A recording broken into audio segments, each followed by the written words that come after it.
There's no secret now. That's the subject we're talking about. Is we're thinking about Mary and what important contribution did she make to this whole process, and that's what we're talking about tonight. So we'll get going.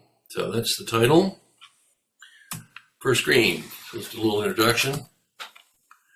One of the things I'm looking to do is to take an opportunity to think about what Mary's contribution really was. There's a lot of discussion about, what did she do besides giving the body, what's going on, and then, of course, when we talk about Easter, there's a fair amount of discussion about, the things from Mary being put off and other issues that we'll be getting to in a little bit. But just having an opportunity to think about what she did at this time and how it affected essentially the history of the world, which is kind of a cool thing. All right, so when you start looking around, it's surprising how little the heavenly doctrines actually say about Christmas. There's a couple passages about mangers, and one of them includes two-headed turtles. It's a vision of two-headed turtles. It's very strange. But there are a few passages, some that talk about the three gifts and some that talk about the manger representing a place where horses eat. But we sort of have to put together the rest of the doctrine from other things. And so most of the doctrines in the heavenly doctrines about this whole business about the Lord's human come from the discussion of what was happening at Easter at the end of his life in the world. So, as you can see, even though, covering up with something here, I'm sure if I can move this.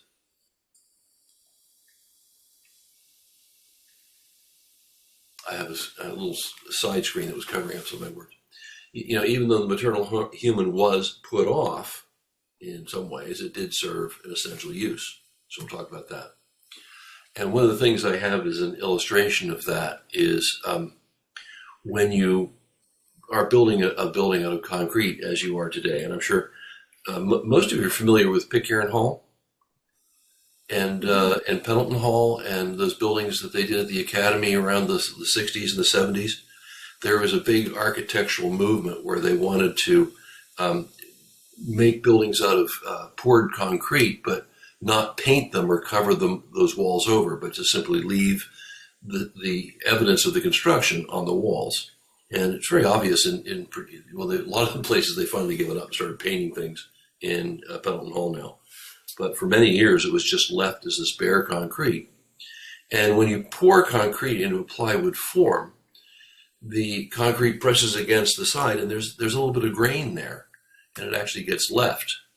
So you pour the concrete into this plywood form, and it hardens. It doesn't dry. It's actually a chemical reaction that causes it to harden. It'll harden underwater. When it hardens in there and the chemical reaction completes and it becomes a solid, you take away the form because it's no longer there. You knock the plywood away, and yet the imprint of what the plywood looked like remains. I was thinking Pendleton Hall, and here's a picture I got off the internet. This isn't Pendleton Hall, but apparently a lot of different architects will use this as a feature where they deliberately design the forms in such a way that there's an interesting surface on a concrete wall. So that's the idea. So I think if you go in and I think Roy Thompson Hall is a lot that way too. Oh, is it? It was built that way. Yeah, I think there's a lot of bare concrete within the hall, and that's why they had those stuff hanging down from the ceiling, and they could actually tune the hall. Oh, it actually its shape is not for the acoustics, music, whatever, but with these reflecting and whatever. But it was much that design, yeah. Yeah. So it was a feature, and and it makes an illustration here that here you have the concrete is one thing, and it's being poured into the form, and even when you take that form away, the imprint or the impression of it remains. And I think that's what we need to think about. The divine is here being brought into that form, and even if the form is taken away, the imprint remains. There's something that's left over. There's another illustration. I spent a lot of time in my youth working with cast iron and going into places where they were pouring forms and casting the iron and then machining it later. And it's an interesting skill, but it has an illustration.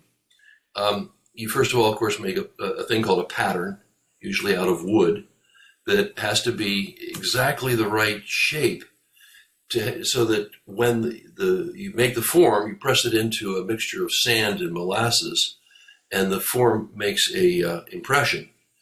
But you have to remember that the molten material will go in, and as it cools, it shrinks. So you have to take that into account, that the pattern that you make to cast a metal piece is actually a different size than the resulting piece. And you have to take into account all that. So it's actually quite an interesting skill. So when you're doing cast iron, the mold is actually made out of just regular old construction sand and, of all things, molasses. And they make a mixture of this stuff, they pour it in, and molasses sticks to it, and you get this sticky mixture that's is kind of hard, but you can push the pattern into it and make a form. And what's interesting about it is that particular combination of sand and molasses, when you pour molten cast iron into it, it holds it firm in the right shape just long enough for the metal to set.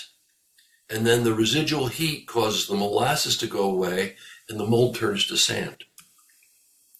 Molasses burns off and the mold is just sand that you can reuse. It goes away.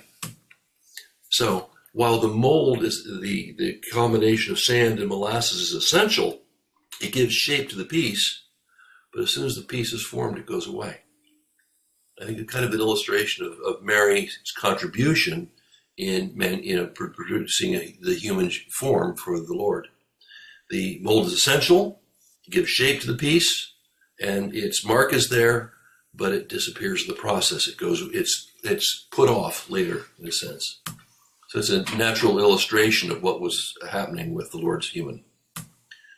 Then we have this topic of the difference between the heredity that comes from the mother and the heredity that comes from the father. And this is critically important because you have Mary making a child, and the question is whether or not Joseph was the father. And we can go into all kinds of arguments about that. That's a topic for another class. But let's just assume that the signs are all there from the scripture that Joseph is not the father, that Mary was in fact a virgin. And so we have the paternal heredity that the Lord received, that Jesus received, was actually from the divine. And it makes a big difference. God knew that he was going to have to take on a human body. And you think about as he's designing the universe and putting all this stuff into order and how it would evolve and how he figured out how, we could have animals that didn't have eyes and they would give birth to children that did. Little things like that. Keeping in mind of this, he knew that at some point he was going to have to take on a human body, and he had to do it in such a way that it would not have a permanent heredity from the father, but the body would come from the mother. So TCR summarizes this. It's an amazing story about, the birds and the bees in one sentence. Says, here let it be said merely that man's semen is conceived interiorly in the understanding. It's a spiritual thing. That's where the soul comes from. It is given form in the will, so it actually takes on something from the Father's will at that time, where it then, I could go into a long argument here about how the nervous system is a combination of electrical and fluid connections. And somehow this is transferred from the mind, and it begins to take its first clothing in the organs of generation. A lot of people think, well, that's where it's made. Well, actually, that's way down the process. It's actually made in the spirit, goes through the mind, ends up in the physical body, which then puts a clothing on the natural world, which is a natural covering. And that's how it is conducted into the womb and then enters into the world. But see, this is the important thing. The semen actually is actually constructed in the father's mind. So that begins to make sense that how that works with Mary. The formation, on the other hand, the egg itself, the amazing thing about this, the miracle of the way it works in a woman's body is totally different. What happens is that when a fetus is being formed, very early in its process, is the internal organs are beginning to be formed in like the second or third month. The eggs that will become that child's children are already present. The ovaries are present and using the cell division to start the process of making eggs. So in one sense, you can think that a pregnant woman who's carrying a girl baby is also carrying her own grandchildren. She has the eggs that will be her grandchildren are present in her body. So obviously, those eggs are being formed in such a way that there's nothing about the mother's mind or will that's being introduced to it, because they're actually being formed before the mother is born. She has had no conscious thought. And the eggs are already subdividing in her body. The eggs begin the first stages of cell division at that time. Because we have 46 chromosomes, and our cells have to divide and become haploid so they can join 23 and 23 from the father. That's how it works. And so the eggs that are there are her own from the ovaries have to divide from 46 down to 23. The process of that division takes place before the child is born. And then the process stops until the woman becomes an adult, at which point each cell in their time, stirred by hormones or whatever, causes that to happen, and the cell division is complete, and an ova is released one at a time. And you can see the point. One thing, the man's contribution is being produced in the mind, and the woman's contribution is being produced very, very clearly, distinctly, just in the natural realm. So both of them carry DNA. It's not the DNA that's the thing. They both contribute to the physical characteristics of the child. Both mother and father have a tremendous influence on the body of that child. But the soul comes uniquely from the father. Spiritual heredity is different because natural things exist because of the correspondence to spiritual things. So it has a different level. So we have to make sure we keep clear the difference between a natural heredity, or what we talk about, hereditary inclination to male pattern baldness. That's DNA. That's not something from the spirit. Maternal heredity. So it's external, like from the natural thing. It's a natural structure, but as far as you're concerned, when you are an adult and we start talking about, the doctrines talk about inclinations from your heredity. An inclination to something from the maternal heredity is there, and if you are tempted by it and you overcome it, we're told in the spiritual world that inclination is completely removed. And just like we talk about the married human, that will eventually be put off. But for the heredity from the father is a little different. It's formed in the interiors of the mind. But when you or I have to deal with something that came to us from our father, from a paternal heredity, and we overcome it, the difference is it actually stays with you because it's part of your spiritual makeup. But what happens is, the writings say, what happens is it's covered over, it's made quiescent, it's sealed up.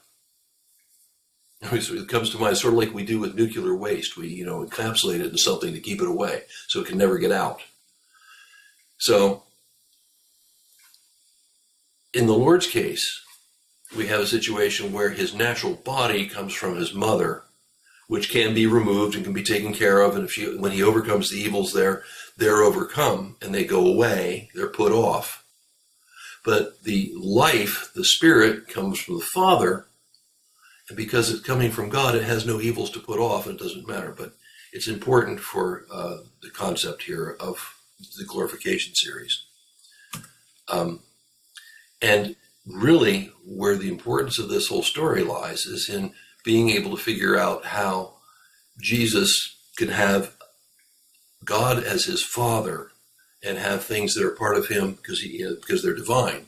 They're without sin. They live forever. They're the thing that's important.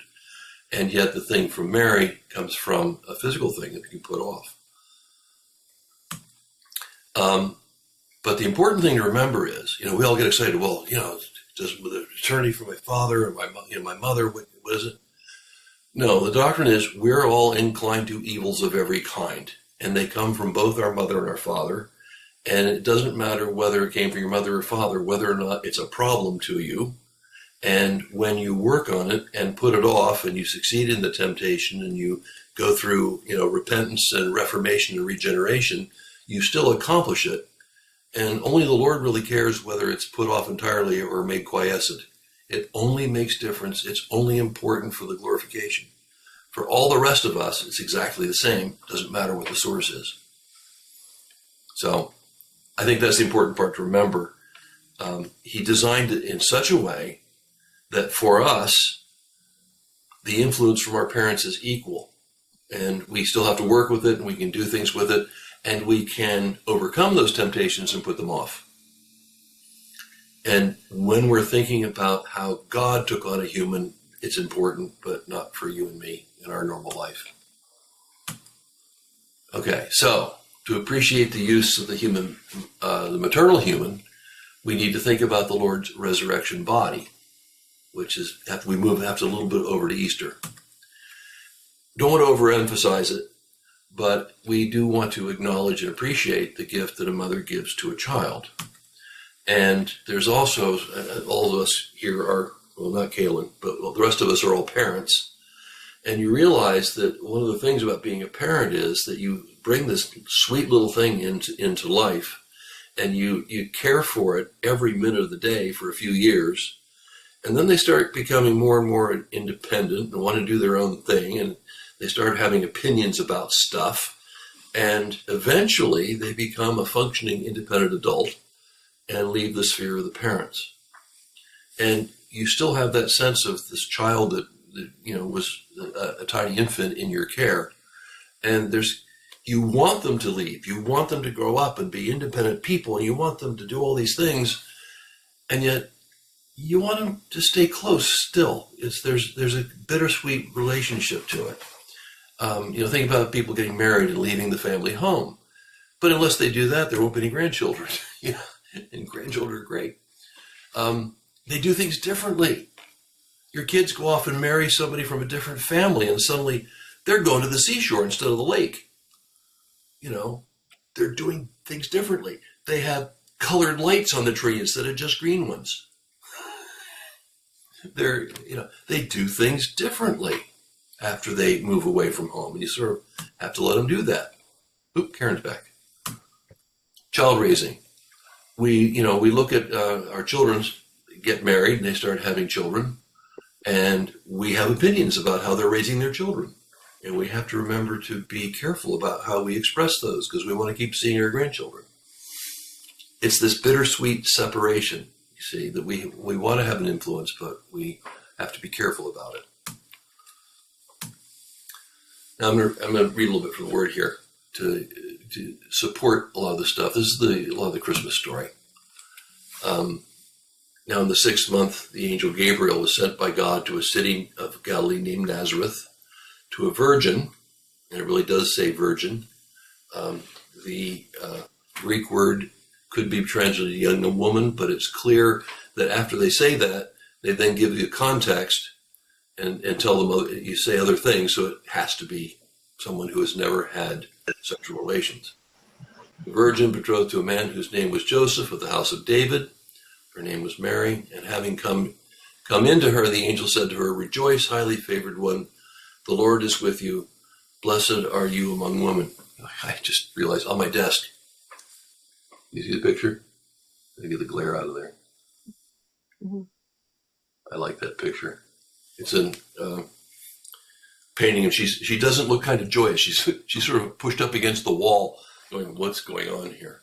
It speaks to me. It says, when she saw him, she was troubled at his saying and considered what manner of greeting this was. The angel said, "Don't be afraid. You have found favor with God, and behold, you will conceive in your womb and bring forth a son, and shall call his name Jesus. He will be great and will be called the Son of the Highest. The Lord God will give him the throne of his father David, and he will reign over the house of Jacob forever, and of his kingdom there will be no end."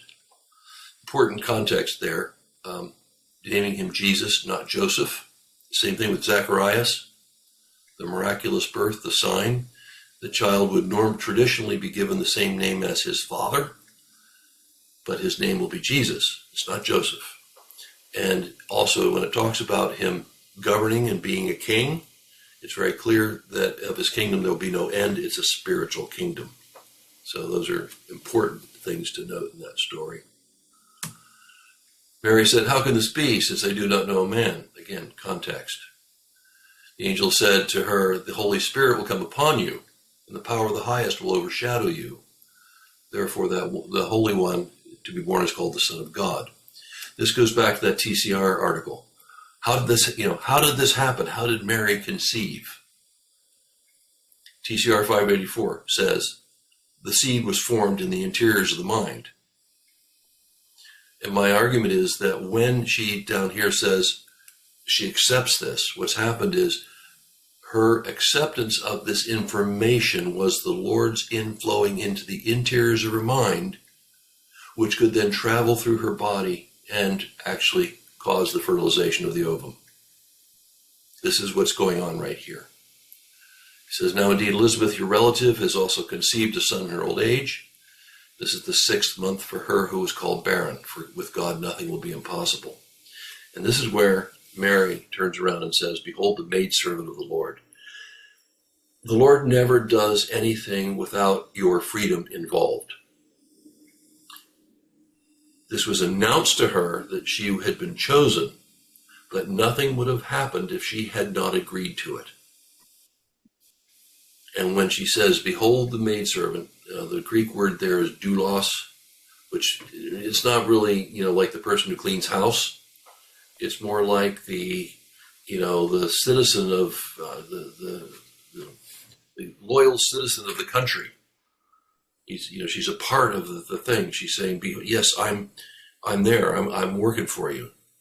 Let it be to me according to your word." That was the point where in her freedom, she responded and received the influx into her mind that later that had the action of creating the actual physical body of the human. By the way, that theory has been brought. Some people say, "Well, that sounds kind of weird," but I have presented this to regional council meetings and to the Council of Clergy on a couple of occasions, and people go, "Yeah, that makes sense." So I have the approval of my colleagues on this one. And then in Luke, "It came to pass in those days, the decree went out from Caesar that all the world should be registered. This took place when Quirinius was governing Syria. All went to be registered. And Joseph went up from Galilee out of Nazareth into Judea, the city of David, because he was of the house and lineage of David." Remember, there's 2 cities of David. Jerusalem was called the city of David because he captured it. But Bethlehem was called the city of David because he was born there. So there is some confusion about the context. But he went there with his betrothed who was with child. And while they were there, the days were completed for her to be delivered. And they wrapped him in swaddling cloths, laid him in a manger. It's all familiar. But Mary kept all these things and pondered them in her heart. And then later he was circumcised, which was the same thing as a baptism. It was represented a ceremony of cleansing. And just like with Zacharias and John the Baptist, he was not given the name of his quote unquote father, but was given the name that the angel gave him. What else? Then God talks about the sacrifice. And then they returned to Galilee. And it says the child grew and became strong in spirits. So let's talk a little bit about the Lord's human as it has now been produced. We see the context of how it came to be. So what does it mean? When we talk about it, there are two sets of teachings that are apparently contradictory. The one batch of doctrines say he put off his human by successive victories over the hells. Are you familiar with that? Do you remember that? Yep. He also said the Lord glorified his human by successive victories over the hells. Now, did he put it off or did he glorify it? Or are we talking about two different parts of his human? So the apparent contradiction can be resolved by recognizing that we as human beings are both body and mind. I like the phrase at some point, we like to think that people think, because we're so involved in the natural world that we're a body, that somehow we have a soul. When the truth of the matter is, actually, we're souls that temporarily have bodies. Another way of looking at human gestation would be to say the soul was given there, and it took this materials provided by the mother and built for itself a body. The government, the wisdom, the instruction set came from the soul. And it uses the mother's body to build for itself an external form. So the body, the flesh and bones, was glorified, was made divine. Talks about how I had one of my teachers talked about how, imagine you have a silk handkerchief, and every day you pull one thread out and replace it with a gold thread, and keep doing this repeatedly until nothing's left but gold. And that's the argument that was the function of the Lord's glorification of his body, that even the flesh and bones were made divine. Statement. He glorified his body, made it holy, made it divine. But let's see, same thing. Yeah, this continues. This is from Arcana. From all this it may be seen why it is that just what is highest or inmost means every single thing, so too is lowest or last. As is evident, it is all the Arcanum why the Lord also glorified his human right down to its last or lowest levels called the bones and flesh, which explains why the Lord told his disciples who thought they were seeing his spirit, "See my hands and feet, that it is I. Handle me and see, for a spirit does not have flesh and bones as you see me having." On the other hand, something from Mary was put off, and it was the mind, because it contained appearances of truth and hereditary evils. And remember, we said earlier, the doctrines say that hereditary evils from the mother they still influence you. They're still powerful influences on your life. You still really need your mother, but you can put these things, when you can accept them, reform yourself and defeat them, and they're removed. And there are the forms of things like customs and traditions we learn on our mother's knee. We can just imagine, there they are living in Nazareth, and Jesus is 5 years old, and he gets mad, and Mary's saying, "Don't you play with those other boys, they're Greek. We don't want you playing with any of those Greek boys." A built-in kind of prejudice or kind of environmental thing that would come in, that just because of her tradition and the way she thinks, he would have certain inclinations to think in a certain way, because that was the home that he was raised in. Use your fork with your left hand, use your knife with your right hand. That's the way we do it in our family. Just various things like that. Those customs and traditions. Some of them were wonderful. Now, little Jesus, you need to be nice to your sister. That was a good thing. But at the same time, you don't hit your brother. Those were there. He did have brothers and sisters, so there were things like that Some of the things that he learned were because his mother was teaching him, passing on the traditions and the ways of life that came from her family. And, they strongly reflect the time and the culture where we're raised. Well, that's important, but you can't have the God of the universe stuck reflecting on a culture that existed, 2,000 years ago. So they were important for him to grow up so that he could be in that neighborhood and grow and learn and become an adult. But at the same time, he had to be able to look back on those and put them off. So good heredity, important rules about how to get along with others. Joseph would have had an effect here, if nothing else, as his father, teaching him obedience, teaching him how to be a carpenter, how to use his hands, how to deal with customers, all those things. All this kind of natural environment was around there that affected the way he thought and the things that he learned and the customs he learned. And those are the things that had to be put off.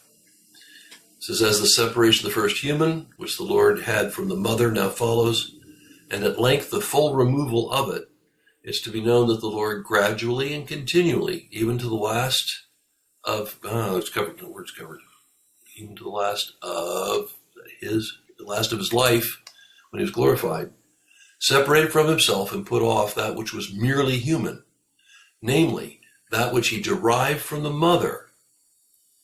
With this again.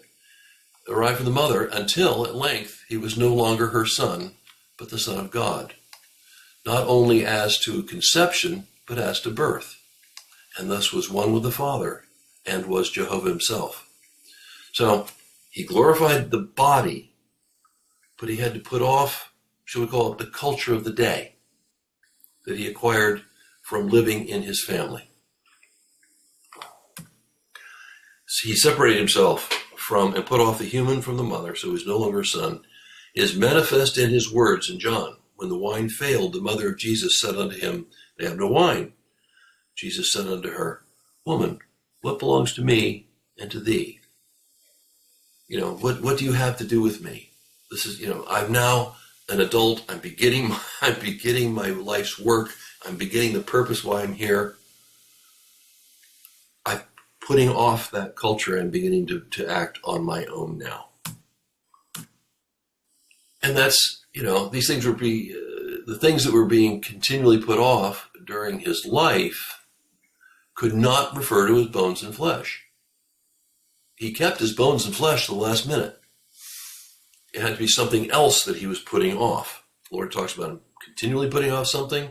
It was something else. The facts and attitude learned from his earthly parents. Things that could not be mixed with the divine.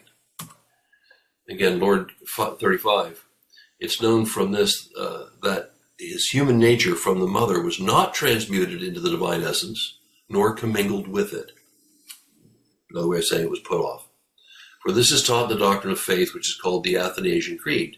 For a human nature cannot be transmuted into the divine essence, nor can it be commingled therewith. But the body, which is a divine creation, can be, and it doesn't have ideas or false ideas in it. It's just stuff that he made. He's taken stuff from his own creation and put it together and then made it his own. It's a different kind of thing. So, mother's gift. What was the incredible gift that was given to him by Mary that was absolutely essential to him for the first 30 years of his life on earth? Well, it was his body, but it ended at the wedding feast in Cana.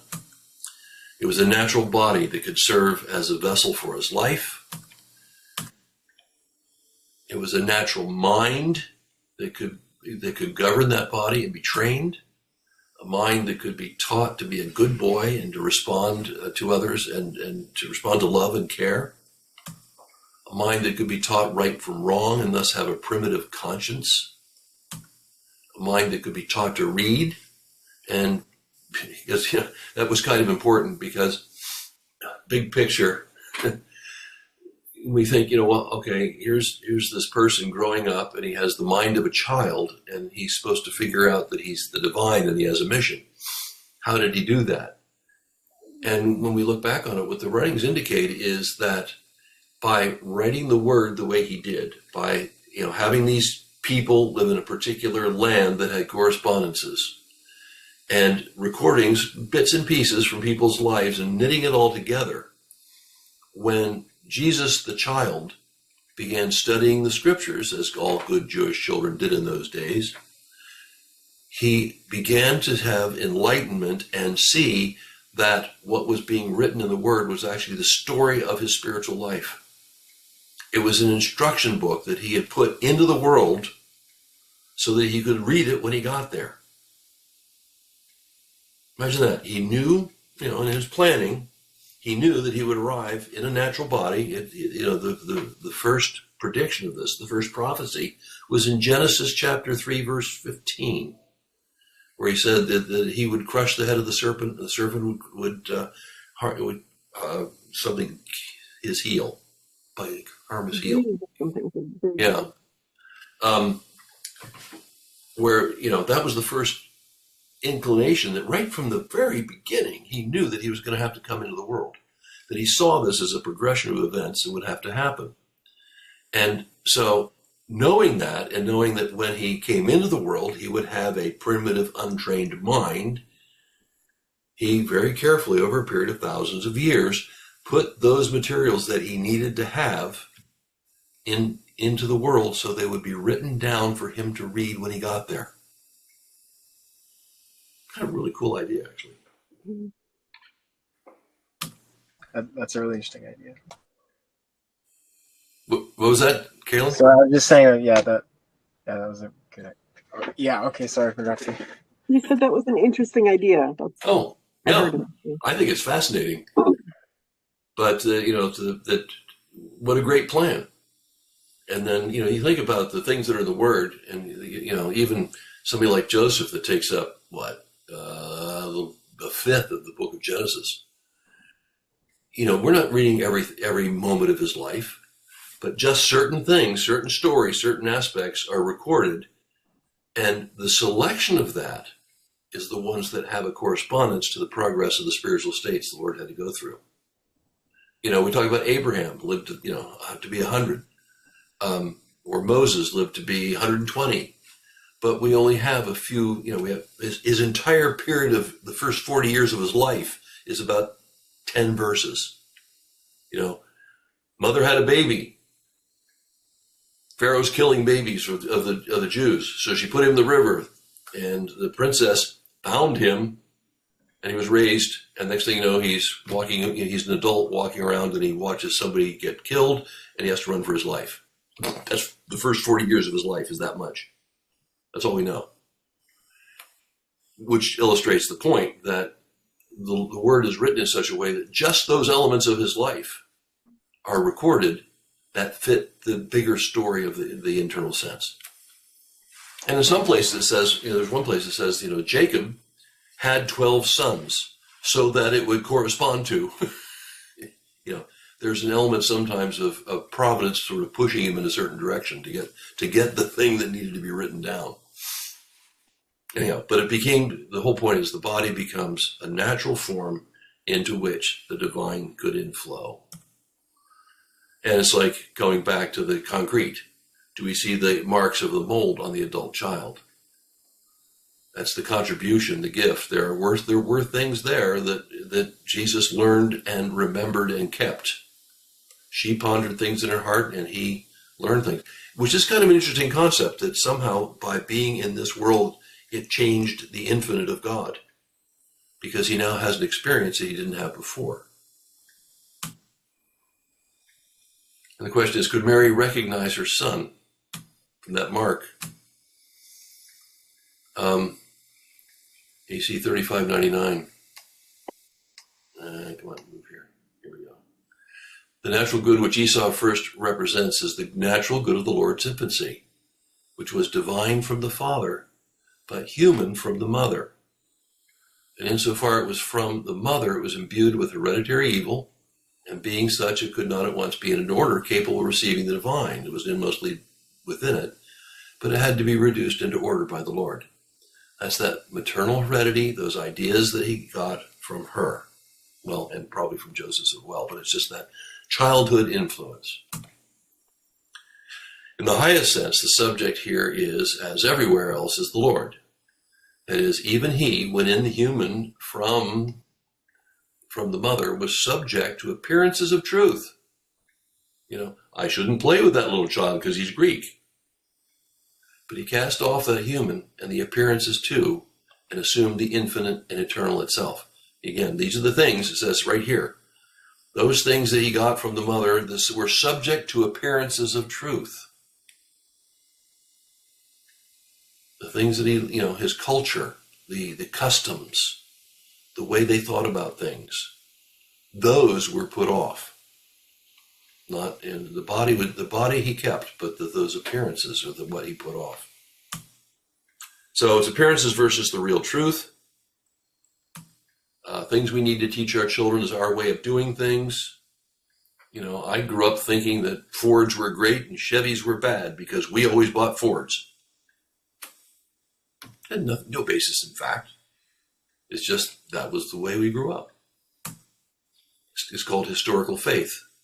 And our job, everyone's job, is as we become an adult, is to tackle those things that we got historically from our parents, from teachers, from ministers, and say, is this really true?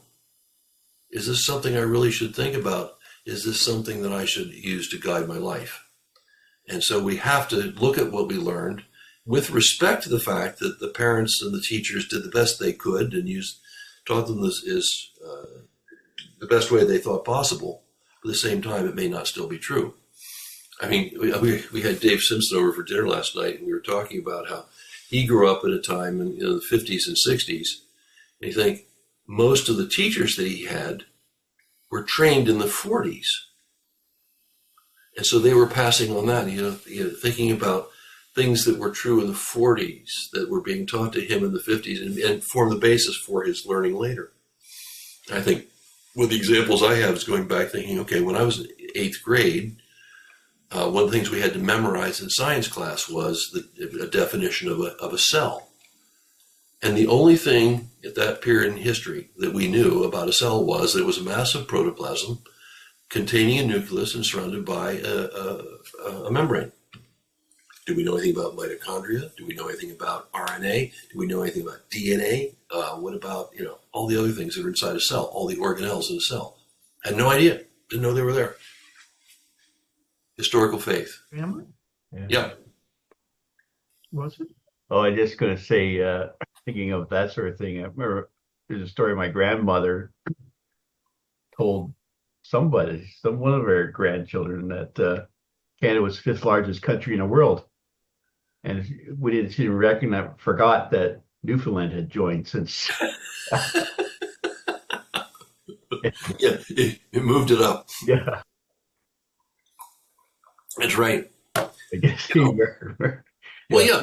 And here's another historical faith. I grew up thinking that there were 13 colonies in North America, and they were all united in the idea that they had to, separate from England. That's the way I was brought up. And then I go, wait a minute. I've now noticed that there were actually, Upper and Lower Canada and Newfoundland, and there were a bunch of other colonies over here that had nothing to do with it. It wasn't unanimous at all. And within those 13 colonies that did decide to leave, a whole bunch of people wanted to stay with the English leadership and move to the Eastern Townships. So that was a matter of historical faith that I've had to adjust. I also discovered that most of the thing they told me about the indigenous people actually took place in Canada. So not in the States at all. So historical faith, that's the stuff that was put off. So these things have to be examined, challenged, and made one's own. And that's what our process of being an adult is. That's self-examination, that's reformation, that's regeneration. Where are we now? Okay, the real purpose of having children, to see them become competent, independent adults who don't need you anymore. That's our goal. it's really nice when you can say, all our kids, all the kids have jobs and have homes. We've accomplished our job. And you think about, here's poor Mary and Joseph going to Jerusalem every year and having the 12-year-old Jesus decide to go tackle the rabbis in the temple. And I was talking to the grade 5 student today, and I said, how old are you? He says 10. And I said, now imagine if you were 12, 2 years' time, going down to the University of Toronto and taking on the theoretical physics department and arguing with them. And his eyes got about this big. He said, now, I want you to appreciate what Jesus was doing here by taking on the rabbis in the temple when he was 12. He's just 2 years older than you are now. And it was really, all the other kids in the class were all going, whoa, that's interesting. But we managed to tie that down. Joseph was there, but the point was, when they come back, when Mary and Joseph come back, what does he say to them? He says, why did you seek me? Did you not know that I must be about my Father's business? I really was astonished at what he could do. Why have you done this to us? Your father and I have looked for you anxiously. That's exactly what a mother should say. And then he turns around and says, yeah, you're not my parents. They did not understand. Can you imagine, what a hard thing that would be for parents to hear. They spent 3 days looking for him, thinking he was lost or dead. And they find him, and he says, don't you know that I must be about my Father's business? And he went, but the good news is that he went down with them and came to Nazareth and was subject to them. He also realized, oh, I'm not ready yet. And we don't hear anything about him again for 18 years. It's not till he's 30 years old and the feast out there that he is subject to his parents for the next 18 years. And Jesus increased in wisdom and stature and in favor with God and men. But what he was doing was getting ready. So where was the mother part? That was, his obedience to them afterwards. He realized he shouldn't have said that. But on the same time, he had to give them notice that something else was going on. I can think of, trying to take the part of Mary and Joseph and thinking that she kept all these things in her heart, what it must have meant to her. And of course, the other thing people notice is we never hear about Joseph again. He disappears after this particular event. He's there, and I think we can look at that and say we know from history and culture that Joseph was probably significantly older than Mary, and probably at this point he passed away. He's simply no longer in the story. He's not needed the representation. At some point in the next 18 years, he's just gone and has no role. Once the Lord begins his public ministry, then Mary still has a role, but he did not. She grew up, the son grew up, became distant from her. Instead of learning a trade and finding a nice wife, he took a dangerous path. And when she tried to help him with the wedding feast, he rejected her. And yet she still tells the servants to do what he said. She's in it, he is still in her heart. He is still her son. He rejected his family at other times, but on the cross he says, he says to John, take care of my mother. He gives her over because the thing about in that culture, a woman was owned by her father until she got married. She was owned as property by her husband. When her husband died, she better have a son, because as a woman, she was not allowed to have money or own property. So she had to, her retirement program was her son. And so with Jesus being her oldest son, that she was, he was dying, and that was not only terrible for that point, but that was her financial security in her future. Her husband was gone, her firstborn son was gone, That's why on the cross, the external reason here is that he said to John, "You take care of her, please," because she had to be taken care of by a man in that culture. And John was not a brother, it was just a disciple? Yeah, John was the disciple. The named brother was James. Mm. There was a disciple James, but there was also his brother James, was the head of the Jerusalem church later. But it's interesting, he did not pass the care of his mother over to a brother, but to one of the disciples. And of course, the disciple is referred to, he always refers to himself as the disciple whom Jesus loved. He never names himself. He just says the disciple whom Jesus loved. And he was given the thing. All right. Good timing. It's 8:26. I got through.